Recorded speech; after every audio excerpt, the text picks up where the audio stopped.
Սիրելի գործընկերներ, երկու կետ եմ ուզում անդրադառնալ, որ այս օրենքի քննարկման ժամանակ երկու կետ անընդհատ բարձրաձայնվում էր որպես անարդարություն։ Իմ որդին հիմա ծառայում է եւ առաջին անգամ երբ որ լսեց այս օրենքի մասին, ինքը ինձ զանգահարեց, ասեց դա անարդար է, բա ինչի պիտի ես 2 տարի ծառայեմ, իսկ հունվարին եկողները ծառայեն 1.5 տարի։ Ես հանգիստ իրեն ասացի, որ ցանկացած պահին, երբ որ դա ընդունվեր, դա դրանից առաջ կես տարի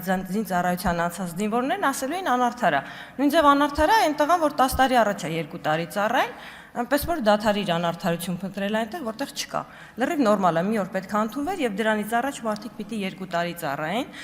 Պարոն Օհանյան, ձեր բարձրացած երկրորդ հարցին ատեստավորման հետ կապված ես երբեք ինձ թույլ չեմ տա ձեր հետ բանավիճի մտնել բանակի հարցում, որտեվ ես չեմ անցել այդ ճանապարհը, որ դուք եք անցել, չգիտեմ այդքան ինչքան դուք գիտեք, զուտ ուզում եմ կիսվել իմ տպավորությամբ, որը ես տեսնում եմ տղայիս ծառայության ընթացքում, այն որ բազային աշխատավարձը զինծառայողների պիտի բարձրացվի, ես այդ լրիվ համաձայն եմ, լրիվ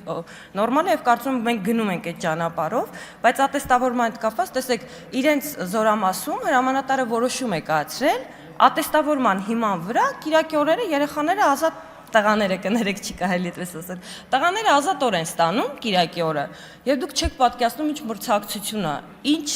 առողջ մրցակցություն է այդ զորամասում այո որ ամբողջ շաբաթվա ընթացքում իրենց մասնագիտական եւ ֆիզիկական քննությունների արդյունքում ով լավ արդյունք է ցույց տալիս գնում է գրեթե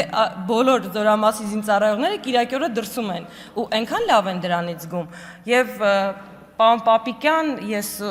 ուզում եմ հպարտանալ այն ճանապարհով, որ մենք անցել ենք եւ այն ծրագրով, որ մենք բերել ենք,